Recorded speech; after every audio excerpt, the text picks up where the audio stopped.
دوستو، السلام علیکم۔ آج میں آپ کو اللہ تعالیٰ کے پیارے نبی حضرت موسیٰ علیہ السلام اور ایک اژدہے کی کہانی سناؤں گی۔ تو چلیے شروع کرتے ہیں۔ حضرت موسیٰ علیہ السلام اللہ تعالیٰ کے نبی اور رسول تھے۔ رسول ان پیغمبروں کو کہا جاتا ہے جن پر اللہ تعالیٰ نے اپنی کتاب نازل فرمائی۔ آپ علیہ السلام پر توریت نازل کی گئی۔ حضرت موسیٰ علیہ السلام مصر میں پیدا ہوئے۔ آپ علیہ السلام کے والد کا نام عمران بن قامت تھا۔ مصر کے بادشاہ فرعون کہلاتے تھے۔ اس وقت کے فرعون نے قوم بنی اسرائیل کو غلام بنا رکھا تھا اور خود کو خدا قرار دیتا تھا۔ اللہ تعالیٰ نے بنی اسرائیل کی نجات اور رہنمائی کے لیے حضرت موسیٰ علیہ السلام کو نبوت عطا فرمائی۔ حضرت موسیٰ علیہ السلام کی شادی اللہ کے ایک پیغمبر حضرت شعیب علیہ السلام کی بیٹی سے ہوئی تھی۔ آپ علیہ السلام حضرت شعیب علیہ السلام کے پاس مدین میں رہتے تھے، جبکہ آپ علیہ السلام کا سارا خاندان مصر میں تھا۔ ایک روز آپ علیہ السلام بیوی بچوں کو ساتھ لے کر مدین سے مصر روانہ ہوئے۔ چلتے چلتے رات ہو گئی۔ سخت سردی پڑ رہی تھی۔ آپ علیہ السلام نے ایک جگہ قیام کا فیصلہ کیا اور سردی سے بچنے کے لیے آگ جلانا چاہی، مگر سردی اتنی شدید تھی کہ آگ جلانے والے پتھر نے کام نہ کیا۔ آپ علیہ السلام ابھی سوچ ہی رہے تھے کہ کیا کیا جائے کہ اچانک نظر وادی میں دور چمکتے ایک شعلے پر پڑی۔ آپ علیہ السلام اس کی سمت چل پڑے اور قریب پہنچے تھے کہ آواز آئی، اے موسیٰ، میں تیرا رب ہوں، اپنے جوتے اتار دے کیونکہ تو مقدس وادی میں کھڑا ہے، اور سن، میں نے تجھے اپنی رسالت کے لیے چن لیا ہے۔ جو کچھ وحی کی جاتی ہے اسے غور سے سن۔ بے شک میں ہی اللہ ہوں، میرے سوا کوئی معبود نہیں، بس تو میری عبادت کر اور میری یاد کے لیے نماز قائم کر۔ پھر اللہ تعالیٰ نے پوچھا، اے موسیٰ، تیرے ہاتھ میں کیا ہے؟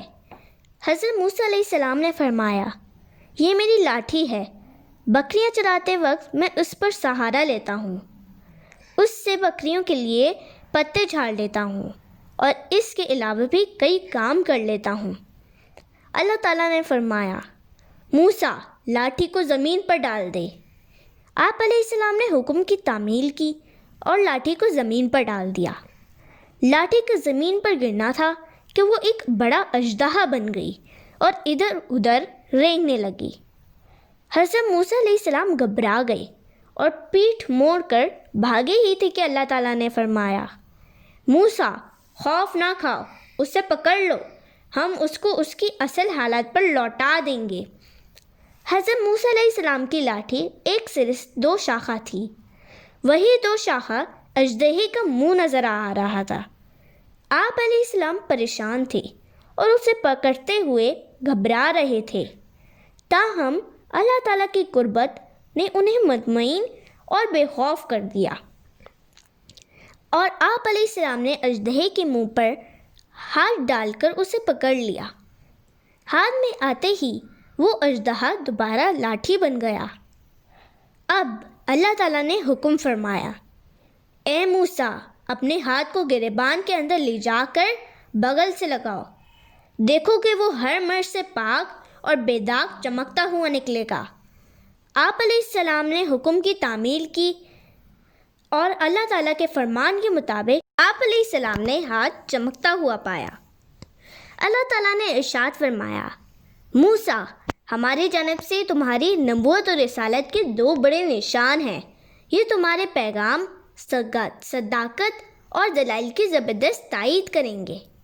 اللہ تعالیٰ کا مزید ارشاد ہوا، بلا شبہ فرعون اور اس کے ساتھی نافرمان ہیں، انہوں نے بہت سرکشی اور نافرمانی اختیار کر رکھی ہے، غرور اور تکبر انتہا کو چھو رہا ہے، اور بنی اسرائیل پر بے انتہا ظلم کرتے ہوئے انہیں اپنا غلام بنا رکھا ہے۔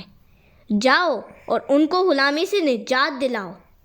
حضرت موسیٰ علیہ السلام مصر پہنچے، وہاں سے اپنے بھائی ہارون علیہ السلام کو ساتھ لیا اور اللہ تعالیٰ کے حکم کی تعمیل میں فرعون کے پاس جا کر اسے توحید یعنی اللہ کی بس ایک ذات پر ایمان لانے کی دعوت دی، مگر فرعون تو اپنی دولت اور طاقت کے نشے میں چور تھا اور اپنے آپ کو ہی خدا سمجھتا اور دوسروں سے منواتا تھا۔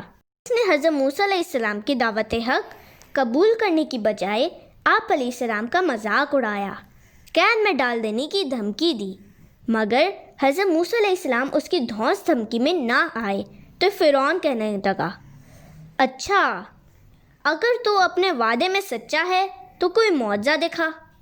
حضرت موسیٰ علیہ السلام نے اپنی لاٹھی زمین پر ڈال دی جو اژدہا بن گئی۔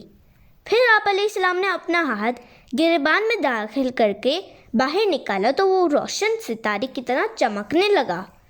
یہ دیکھ کر فرعون نے اپنے ساتھیوں سے کہا، بلا شبہ یہ بہت بڑا جادوگر ہے اور شاید اس کا مقصد اپنے جادو کے زور پر ہمیں ہمارے ملک سے نکال دینا ہے، لہٰذا جادو کا مقابلہ جادو سے کرنا چاہیے۔ پھر فرعون نے کہا، موسیٰ ہم سمجھ گئے ہیں، تو ہمیں اس ہیلے سے مصر سے نکال دینا چاہتا ہے، مگر یہ اتنا آسان نہیں۔ اب ہم بڑے بڑے جادوگروں کو جمع کر کے تجھے شکست دلائیں گے۔ مقابلے کا ایک دن مقرر ہو گیا۔ یہ مصریوں کی عیدوں میں سب سے بڑی عید یوم جشن تھا۔ فرعون بڑے تکبر سے تخت پر بیٹھا۔ لوگوں کی بہت بڑی تعداد یہ مقابلہ دیکھنے کے لیے جمع تھی۔ ایک طرف ماہر جادوگروں کا گروہ تھا جو دور دور سے بلوائے گئے تھے، اور دوسری جانب حضرت موسیٰ علیہ السلام اور ان کے بھائی ہارون علیہ السلام۔ فرعون بہت خوش تھا اور اپنے جادوگروں کی حوصلہ افزائی کر رہا تھا، اسے ان کی کامیابی کا یقین تھا۔ حضرت موسیٰ علیہ السلام نے اللہ کے ذکر اور اس کے دین کی تبلیغ سے گفتگو کا آغاز کیا۔ فرعون کے جادوگروں نے کہا، موسیٰ یہ باتیں چھوڑو اور بتاؤ پہل ہم کریں یا تم کرو گے؟ حضرت موسیٰ علیہ السلام نے فرمایا، تم ہی کرو۔ جادوگروں نے اپنی رسیاں اور لاٹھیاں زمین پر ڈال دی جو سانپ اور اژدہے بن گئی۔ حضرت موسیٰ علیہ السلام پریشان سے ہو گئے، مگر اللہ تعالیٰ نے وحی کے ذریعے فرمایا، موسیٰ ڈرو نہیں، ہمارا وعدہ ہے تم ہی کامیاب ہوگے، اپنی لاٹھی زمین پر ڈال دو۔ آپ علیہ السلام نے فوراً لاٹھی زمین پر ڈال دی۔ وہ بہت بڑا اژدہا بن گئی جو جادوگروں کے تمام سانپوں اور اژدہوں کو نگل گیا۔ جادوگروں نے یہ معجزہ دیکھا تو فوراً حقیقت کو سمجھ گئے اور بھرے میدان میں اقرار کر لیا کہ موسیٰ کا یہ عمل جادو نہیں، اللہ تعالیٰ کا معجزہ ہے۔ پھر وہ سجدے میں گر گئے اور اللہ تعالیٰ پر ایمان لے آئے۔ حق و باطل کی اس کشمکش میں فرعون اور اس کے ارکان سلطنت کو سخت شکست اٹھانا پڑی۔ وہ برسر عام ذلیل و رسوا ہوئے اور حضرت موسیٰ علیہ السلام پر اللہ کا وعدہ پورا ہوا اور وہ کامیاب اور کامران رہے۔ پیارے دوستو، یہ کہانی یہاں ختم ہوتی ہے۔ پھر ملیں گے کسی نئی کہانی کے ساتھ۔ اللہ حافظ۔